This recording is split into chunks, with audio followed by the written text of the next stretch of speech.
میں آپ لوگوں سے ایک درخواست کرنا چاہتا ہوں, خاص طور سے میری بہنیں جو اس وقت ٹیلی ویژن کے سامنے بیٹھی ہیں, یا میرے بھائی, میرے دوست, ان سے میں ایک چھوٹی سی درخواست کرنا چاہتا ہوں. اگر آپ کے پاس اس وقت آپ کے بچے موجود ہیں جو انڈر ایج ہیں اور وہ آپ کی بات کو سمجھتے ہیں, آئی مین فرام دا ایج آف 6, 7 ٹل 16, 17, تو میں آپ سے درخواست کروں گا یا تو ہمارا شو بند کر دیجئے, کوئی اور چینل لگا لیجئے, یا پھر یہ کیجئے کہ بچوں کو دوسرے کمرے میں بھیج دیجئے. اس سے زیادہ ایمانداری سے میں اس ٹاپک پہ بات کرنے سے پہلے آپ لوگوں کو بات نہیں کر سکتا. سو آج کی جو بات ہے انتہائی تکلیف دہ بات ہے, انتہائی دردناک بات ہے, ایسی بات ہے جس کو کرنے کے لیے ہم نے بہت کوشش کی کہ ہم اس پہ بات کریں, لیکن میں نے کہا کہ نہیں, کچھ دفعہ ہم نے سوچا کہ نہیں کرتے, پھر ہم نے کہا کہ کیوں نہ کریں, کیونکہ اس بارے میں ہمارے قرآن پاک میں ہمیں سمجھایا گیا, بتایا گیا, اور اس طرح کی بہت ساری چیزیں بھی ہیں, یا شاید میں کہیں کچھ غلط ہوں گا, مجھے نہیں پتہ, معاف کر دیجیے گا. پر میں دوبارہ کہہ رہا ہوں, اگر بچے آپ کے پاس موجود ہیں, کیونکہ بات تھوڑی سی ایسی ہوگی یا ذکر ایسا ہوگا یا بات کہیں چلی جائے گی, تو بچوں کو سائڈ پہ کر دیں یا آپ پلیز دوسرا چینل لگا لیں.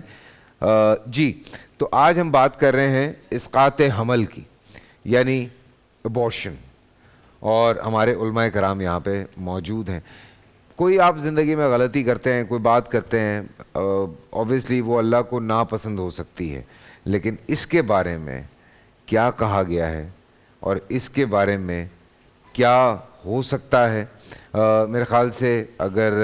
علم کی روشنی میں ہم بات کریں تو زیادہ بہتر ہوگا. ہمارے عالم یہاں پہ موجود ہیں, ہمارے علماء کرام سے میں جاننا چاہتا ہوں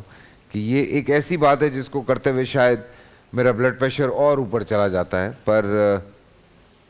جی بسم اللہ. بسم اللہ والصلاۃ والسلام علی رسول اللہ. محترم فیصل بھائی, ہمارے معاشرے میں پائی جانے والی جو بہت اشد اور بڑی خطرناک قسم کی خرابیاں اور بیماریاں ہیں, اور جو ہم پستی کی طرف جو ہمارا معاشرہ جا رہا ہے,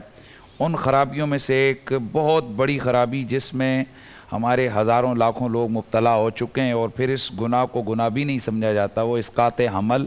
یا پھر وہ ابارشن ہے.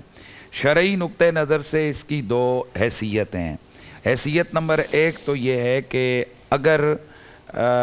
ماں کے پیٹ کے اندر وہ جو مادہ منویہ ہے وہ قرار پکڑنے کے بعد اس میں زندگی آ جائے, یعنی 120 دن گزر جائیں, میں پھر کہہ رہا ہوں 120 دن گزر جائیں, تو شرعی نقطہ نظر سے 120 دنوں کے بعد اس بچے کے جسم میں روح ڈال دی جاتی ہے. اب اس کے بعد کسی قسم کا اسقاط کرنا یہ اولاد کو قتل کرنا ہے, اور قرآن مجید قرآن رشید میں بڑا واضح طور پر حکم ہے, لا تقتلوا اولادکم خشیۃ املاق نحن نرزقهم وإیاکم ان قتلهم کان خطأ کبیرا, کہ اپنی اولاد کو یہ رزق کے یہ جو تمہارے معاملات زندگی اس کے ڈر سے قتل نہ کرو, ہم تمہیں بھی رزق دیتے ہیں انہیں بھی رزق دے دیں گے, اور یہ قتل بہت بڑا گناہ اور بہت بڑی خطا ہے. اب اگر تو وہ جو قتل وہ جو ابارشن کی گئی ہے وہ روح جسم میں ڈلنے کے بعد کی گئی ہے, تو یہ سیدھا سیدھا قتل ہے, اور ایسا کام کرنے والے یا کروانے والی جو بھی ہیں ان سب پر یہ قتل کا گناہ آئے گا. دوسری صورت یہ ہے کہ اس سے قبل اگر ابارشن کروائی جا رہی ہے تو اس میں دو صورتیں ہیں. پہلی صورت تو یہ ہے کہ اگر موجودہ جو ہمارے میڈیکل آلات ہیں ان کو سامنے رکھتے ہوئے, یا ڈاکٹرز جو ایک زچہ ہے اس کی صحت کو سامنے رکھتے ہوئے یہ ڈیسیژن دے رہے ہیں, اور ان میں عام ڈاکٹر نہ ہو, تجربہ کار ڈاکٹر ہوں, کہ اس سے اس ماں کی زندگی کا بہت زیادہ شدید خطرہ ہے, تو اس صورت میں شرعی نقطہ نظر سے وہ کروایا جا سکتا ہے اسقاط. لیکن یہ انتہائی صورت ہے جب یہ ڈاکٹرز کا بورڈ یہ طے کرے کہ واقعی اس کی وجہ سے اس کی زندگی جانے کا اندیشہ ہے. بالکل. اور اگر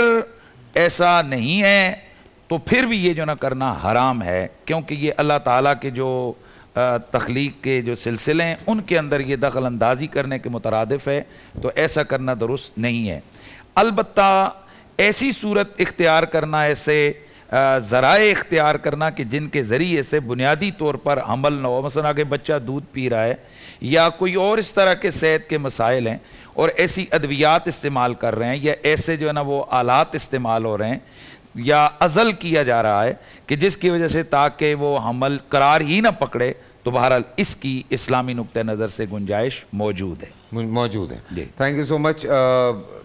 بول انٹرٹینمنٹ کے شوز دیکھنے کے لیے ہمارے چینل کو سبسکرائب کریں اور بیل آئیکن پر کلک کرنا نہ بھولیں۔